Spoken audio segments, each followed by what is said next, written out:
محسن انسانیت کے وصال کے بعد بھی اسلام دشمنوں کے سینے میں آپ کے لیے انتقام کی آگ سلگتی بھڑکتی اور بڑھتی رہی۔ دل کانپ جاتا ہے، رونگٹے کھڑے ہو جاتے ہیں کہ رحمت للعالمین کے جسم مبارک کو قبر شریف سے نکالنے کی متعدد گھناؤنی سازشیں کی گئیں۔ بعض عیسائی بادشاہوں نے 557 ہجری میں 2 مراکشی عیسائیوں کے ذریعے اس سازش کو عملی جامہ پہنانے کی کوشش کی۔ اس منصوبے میں انہوں نے بڑی باریک بینی اور مہارت سے کام لیا تھا، لیکن قدرت و قوت الہیہ ہر چیز پر غالب ہے۔ اللہ تعالیٰ کی طرف سے آپ کی حفاظت اور عصمت کا وعدہ ہے۔ اس لیے عیسائیوں کی اس سازش کو اللہ رب کریم نے ناکام اور نامراد فرما دیا۔ سلطان نور الدین زنگی والی شام، جو مصر کے ایک عادل حکمران تھے، جن کے تصور ہی سے یورپ کے بہادر کانپ اٹھتے تھے، وہ سن 1162 ہجری میں عیسائیوں کے ساتھ صلیبی جنگوں میں مصروف تھے۔ ایک رات نماز تہجد کے بعد آرام کی غرض سے لیٹے تو جلد ہی ان کی آنکھ لگ گئی اور خواب میں رسول اللہ کی زیارت ہوئی۔ آپ 2 سرخ آنکھوں والے راہبوں کی طرف اشارہ کرتے ہوئے فرما رہے تھے، ان جدنی القزنی من حزین، یعنی مجھے ان دونوں سے بچاؤ۔ سلطان گھبرا کر اٹھ بیٹھے، وضو کر کے نماز ادا کی اور سو گئے۔ دوسری بار پھر وہی خواب دیکھا اور آنکھ کھل گئی۔ انہوں نے وضو کیا، پھر نماز ادا کر کے بستر پر دراز ہوئے۔ تیسری بار بھی وہی خواب نظر آیا تو ان کی نیند اڑ گئی۔ گھبرا کر اٹھ بیٹھے اور فوراً اپنے وزیر جمال الدین موصلی کو طلب فرمایا۔ وہ بہت نیک اور پاک باز آدمی تھا۔ سلطان نے اپنا خواب بیان کر کے مشورہ طلب کیا۔ وزیر نے عرض کیا، حضور سوچ کیا رہے ہیں؟ دیر نہ کریں اور فوراً مدینہ منورہ تشریف لے چلیں۔ وہاں ضرور کوئی حادثہ پیش آیا ہے، مگر کسی سے اس خواب کا ذکر نہ کیجیے گا۔ 20 ساتھیوں، 200 سپاہیوں اور وزیر موصوف کو راتوں رات تیاری کا حکم ہو گیا۔ وزیر کے کہنے پر کثیر خزانہ اور زر و جوہر بھی ساتھ لیے اور برق رفتاری سے 16 روز بعد مدینہ طیبہ پہنچ گئے۔ سلطان نے شہر سے باہر ہی غسل کیا، پھر ریاض الجنہ میں نوافل ادا کیے اور بارگاہ نبوت میں سلام عرض کیا۔ سلطان کی اچانک آمد سے اہل مدینہ سخت حیران رہ گئے۔ امیر مدینہ نے اس غیر معمولی تشریف آوری کی وجہ دریافت کی تو سلطان نے سارا ماجرا کہہ سنایا۔ حاکم مدینہ نے اعلان کر دیا کہ بادشاہ زیارت کے لیے تشریف لائے ہیں، تمام اہل مدینہ حاضر ہوں۔ وہ بہت سے انعام و اکرام اور تحائف سے اہالیان مدینہ کو نوازنا چاہتے ہیں۔ وہ ہر شخص کو بذات خود تحائف سے نوازیں گے، اس لیے کوئی آدمی پیچھے نہ رہے۔ وزیر نے تمام اہل مدینہ کی فہرست بنائی اور سب کو ایک ایک کر کے حاضری کا حکم دیا۔ انعام کے لالچ میں ہر آدمی بادشاہ کے سامنے سے گزرا۔ جو شخص بھی پیش ہوتا بادشاہ اسے بڑے غور سے دیکھتا کہ جن اشخاص کے چہرے خواب میں دکھائے گئے ہیں انہیں پکڑا جا سکے، لیکن ان شکلوں والے افراد نہ مل سکے۔ وہ ہر شخص کو عطیہ دے کر رخصت کر دیتے۔ اس فیاضانہ تقسیم کے بعد سلطان نے امیر مدینہ سے پوچھا کہ کوئی باقی تو نہیں رہ گیا جس نے انعام حاصل نہ کیا ہو؟ سب نے کہا نہیں۔ سلطان نے کہا سوچو اور خوب غور کر لو۔ آخر مسجد کے خدام نے عرض کیا، بادشاہ سلامت، 2 مراکشی صالح بزرگ ہیں جو بڑے عبادت گزار، گوشہ نشین اور نیک ہیں۔ وہ بڑے امیر بھی ہیں، کسی سے کچھ نہیں لیتے بلکہ محتاجوں اور غریبوں کو صدقہ اور خیرات دیتے ہیں۔ بقیع میں پانی پلانے کی خدمت اور ہر صبح بارگاہ نبوت میں صلاۃ و سلام پیش کرتے ہیں۔ تہجد گزار بھی ہیں، ہفتہ میں 1 بار مسجد قباء کی زیارت کو جاتے ہیں، ہمیشہ روزہ بھی رکھتے ہیں۔ الغرض تمام خدام اور اہل مدینہ نے ان کی بہت تعریف کی۔ بادشاہ نے یہ سب کچھ بڑے غور سے سن کر کہا سبحان اللہ، اور حکم دیا کہ ان کو میرے پاس لاؤ۔ اہلکار انہیں لینے گئے تو ان دونوں نے جواب دیا کہ ہم دولت مند ہیں، صدقہ قبول نہیں کرتے۔ بہرحال سلطان کے اصرار پر جب انہیں لایا گیا تو بادشاہ نے فوراً پہچان لیا کہ یہی تو وہ دونوں ہیں جو خواب میں دکھائے گئے تھے، اور نبی کریم صلی اللہ علیہ وسلم نے ان کی طرف اشارہ کیا تھا۔ سلطان نے ان سے مصافحہ کیا اور عزت سے بٹھا کر پوچھا، کہاں کے رہنے والے ہو؟ وہ بولے، مراکش سے ہم حج کے لیے آئے ہیں۔ اس سال کے لیے نبی صلی اللہ علیہ وسلم کے پڑوس میں رہنے کا ارادہ کر لیا ہے۔ بادشاہ نے پوچھا، رہائش کہاں ہے؟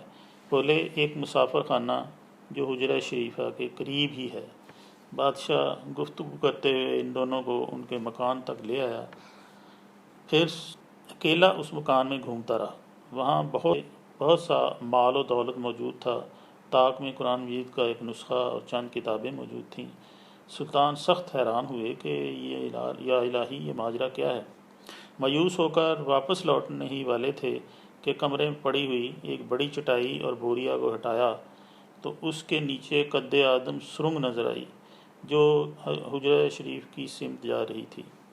ایک طرف 2 خالی بورے اور تازہ کھدی ہوئی مٹی دکھائی دی۔ باہر آ کر غضبناک سلطان نے ان کی خوب پٹائی کی اور کہا، مجھے سچ سے سب کچھ بتا دو۔ آخر دونوں نے اعتراف جرم کر لیا اور بتایا کہ وہ رومی عیسائی ہیں اور مراکشی حاجیوں کے بھیس میں آئے ہیں۔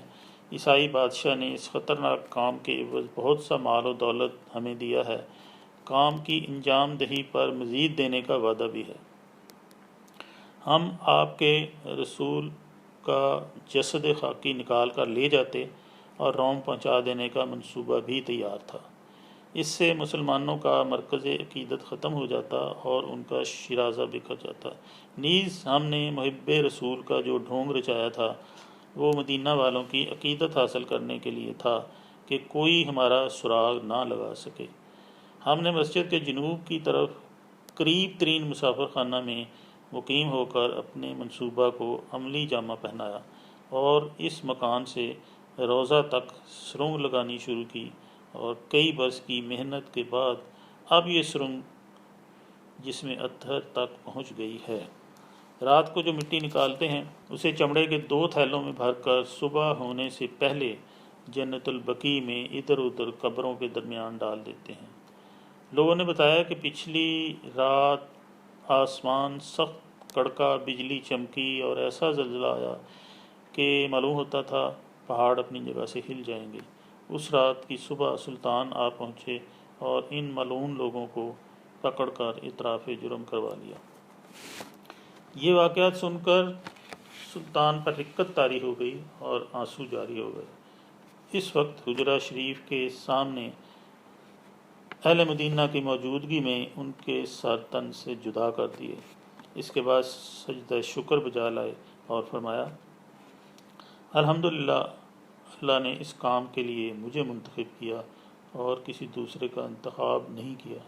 نور الدین زنگی نے بہتر سمجھا کہ ہمیشہ کے لیے سرنگ لگانے کی سازشوں کا قلع گنوا کر دے، لہذا اس نے مقصورہ کے گرد سیسہ پلائی ہوئی دیوار بنانے کا حکم جاری کر دیا تاکہ آئندہ کوئی بد کردار سرنگ لگانے کی ہمت نہ کر سکے۔ حجرہ شریف کے ارد گرد گولائی میں چند فٹ جگہ چھوڑ کر اس قدر گہری خندق کھدوائی کہ نیچے سے پانی رسنے لگا، پھر اس خندق میں سیسہ پگھلا کر اسے بھر دیا۔ اس کے علاوہ بھی سرور کائنات اور مصاحبین رضی اللہ تعالیٰ عنہما کے اجسام مبارک کو چوری کرنے کی 4 بڑی سازشیں کی گئیں۔ ان کی مختصر تفصیل یوں ہے۔ پہلی سازش، مصر کے فاطمی عبیدی حکمران بامر اللہ نے 5ویں ہجری میں حاکم مکہ و مدینہ ابو الفتوح بن جعفر کے ساتھ مل کر سازش تیار کی کہ رسول اللہ اور مصاحبین رضی اللہ تعالیٰ عنہما کے اجسام مبارکہ کو مدینہ سے مصر منتقل کر دیا جائے تاکہ ساری دنیا کا رخ مصر کی طرف ہو جائے۔ یہ ملعون عبیدی بڑا سخت دل اور خونخوار تھا۔ ابو الفتوح اس کام کے انجام کی دہی کے لیے مدینہ آیا۔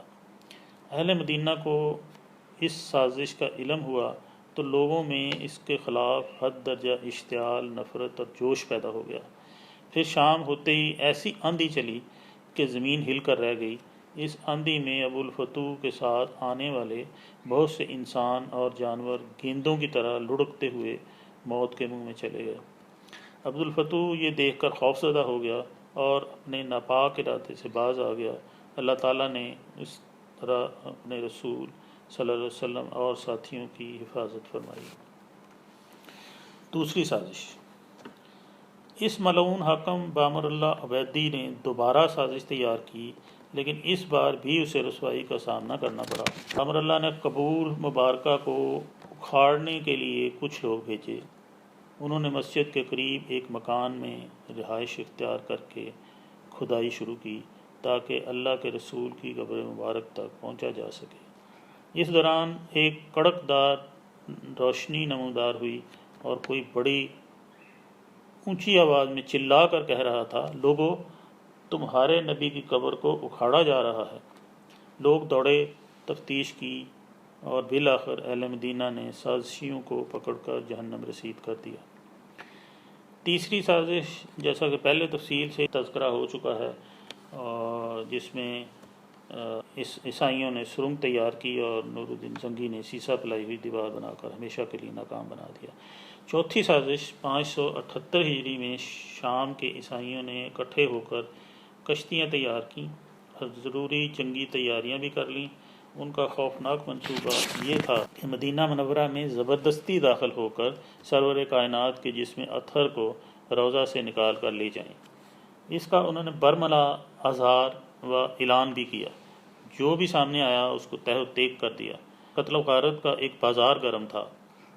اللہ تعالیٰ نے ان خبیث نیت بر کرداروں کو اس طرح سزا دی کہ جب وہ مدینہ منورہ سے ایک روز کے مسافت پر رہ گئے تو حاجب لولو بہت سے بہادر مصری اور مراکشی نوجوانوں کو لے کر مقابلے کے لیے آ گیا۔ ان بہادروں نے ڈٹ کر ان ملعون عیسائیوں کا قتل عام کیا۔ ان میں کچھ کو قید کر کے مکہ مکرمہ اور مدینہ منورہ بھجوایا کہ ان کو وہاں قتل کر کے نشان عبرت بنایا جائے۔ بہت سے عیسائی قیدی اسکندریہ لائے گئے، جنہیں اونٹوں پر الٹا لاد کر شہر میں لایا گیا اور وہاں پر سر عام جہنم واصل کیا گیا۔ یوں عیسائیوں کا ناپاک منصوبہ ناکام ہوا اور اللہ تعالیٰ نے اپنے نبی صلی اللہ علیہ وسلم کی حفاظت کا وعدہ پورا فرمایا۔ پانچویں سازش۔ یہ 7ویں ہجری کے نصف کا زمانہ تھا۔ بغداد کی مرکزی عباسی حکومت کو تاتاریوں نے تباہ و برباد کر دیا تھا۔ اس وقت مدینہ کا حاکم ایک انتہائی بے غیرت شخص تھا۔ خدام مسجد نبوی کے سربراہ جناب شمس الدین سواب لمتی تھے، جو بڑے دیندار اور غریب پرور بزرگ تھے۔ حلب شام سے کچھ لوگ آئے اور انہوں نے حاکم مدینہ کو بہت سا مال بطور رشوت دیا اور مطالبہ کیا کہ وہ رات کو حجرہ شریفہ کو کھول کر سیدنا ابو بکر اور سیدنا عمر فاروق کے جسم مبارکہ کو یہاں سے لے جانا چاہتے ہیں۔ اس ناپاک حرکت کے لیے انہوں نے امیر مدینہ کو ایک بھاری رشوت پیش کی۔ ملعون حاکم مدینہ لالچ میں آ کر مان گیا۔ مطالبہ صرف یہ تھا کہ وقت مقررہ پر مسجد نبوی کا دروازہ کھول دیا جائے۔ اب آگے کی کہانی خادم مسجد نبوی سواب لمتی کی زبانی سنیے۔ حاکم مدینہ نے مجھے بلایا اور کہا، اے سواب، کچھ لوگ رات کو مسجد کا دروازہ کھٹکھٹائیں گے، تم دروازہ کھول دینا۔ جو کام وہ کرنا چاہیں انہیں کرنے دینا اور ان کے آڑے نہ آنا، یہ میرا حکم ہے۔ میں جو حکم حضور کہہ کر چلا آیا۔ میں سخت فکر مند تھا، سارا دن حجرہ شریفہ کے پیچھے بیٹھا روتا رہا، میرے آنسو تھمتے ہی نہ تھے۔ اللہ سے التجا کی کہ تو ہی کوئی اسباب پیدا کر دے۔ نماز عشاء کے بعد مسجد کے دروازے بند کر دیے۔ تھوڑی دیر بعد باب السلام کی طرف کھٹکا ہوا۔ میں نے دروازہ کھول دیا تو 40 آدمی اندر داخل ہوئے۔ میں نے ایک ایک کو گنا۔ ان کے پاس کسیاں، گینتیاں، عمارت گرانے کی و کھدائی کرنے کا سامان اور شمع موجود تھیں۔ وہ سب حجرہ شریف کی طرف جا رہے تھے۔ ابھی منبر کے قریب چند قدم ہی چلے تھے کہ زمین پھٹی اور قدرت الہیہ سے ان سازشیوں کو سامان سمیت زمین نے نگل لیا اور ان کا نام و نشان تک باقی نہ رہا۔ یہ واقعی عجیب بات ہے کہ کچھ لوگ حضرات ابو بکر و عمر کے اجسام مبارک کو نکالنے کے لیے اعلانیہ آتے ہیں۔ سرنگ لگانی چونکہ ناممکن تھی کہ زیر زمین سیسہ کی دیوار حائل تھی، اس لیے اس وقت کے بے غیرت حاکم مدینہ کو رشوت دے کر ساتھ ملایا، لیکن ان کی یہ سازش بھی ناکام ہوئی اور اللہ تعالیٰ نے اپنے نبی صلی اللہ علیہ وسلم کے ساتھیوں کی حفاظت فرمائی۔ وہ سب سے غالب اور حکمت والا ہے، جو چاہتا ہے وہی ہوتا ہے۔ یہ سازشیں جو بڑے رازدارانہ، خفیہ اور منظم طریقہ سے کی گئی تھیں، اللہ تعالیٰ کے ہاں مکڑی کے جالے سے زیادہ کمزور۔ یہ واقعات تاریخ کے خطرناک ترین حوادث ہیں، لیکن سازشیں کرنے والوں کو اللہ رب العزت نے ذلت اور رسوائی کا باعث بنا دیا۔ اللہ تعالیٰ نے اپنی واضح نشانیوں کے ظہور سے مقدس اجسام مبارکہ کی حفاظت فرمائی۔ بلا شبہ اللہ تعالیٰ کی قدرت سب پر غالب ہے اور اس کے ایسے ایسے لشکر ہیں کہ جن سے وہ چاہتا ہے کام لیتا ہے۔ پہلی سازش میں اللہ تعالیٰ نے اہل مدینہ کو دشمنوں کے مقابلہ کے لیے کھڑا کر دیا، اور پھر شدید جھکڑ اور طوفان نے ان کی قوت کو تہہ بالا کر دیا۔ دوسری سازش پر اہل مدینہ نے قادر مطلق کے انوار ملاحظہ کیے اور آواز سنی کہ تمہارے نبی کی قبر کو اکھاڑا جانے والا ہے، اور اہل مدینہ نے سازشیوں کو پکڑ کر جہنم رسید کر دیا۔ تیسری سازش میں قادر مطلق نے سلطان نور الدین زنگی کو ذمہ داری سونپ دی کہ سازشیوں کو پکڑ کر قتل کر دے۔ چوتھی سازش میں مصریوں کو خدا تعالیٰ نے توفیق بخشی کہ جو لوگ خبیث نیت سے مدینہ طیبہ کو جا رہے تھے انہیں گرفتار کر کے کیفر کردار تک پہنچائے۔ اور پانچویں سازش جو مصاحبین رضی اللہ عنہما کے جسموں کو نکالنے کے لیے ہوئی، قدرت الہیہ سے زمین نے سازشیوں کو نگل لیا اور ان کا نشان تک باقی نہ رہا۔ دشمنوں نے سازشیں کی، خداوند قدوس نے فرمایا وہ تدبیریں لڑاتے ہیں اور اللہ اپنی تدبیر کرتا ہے، اور اللہ ہی سب سے بہتر تدبیر کرنے والا ہے۔ الانفال 30 وما علینا الا البلاغ۔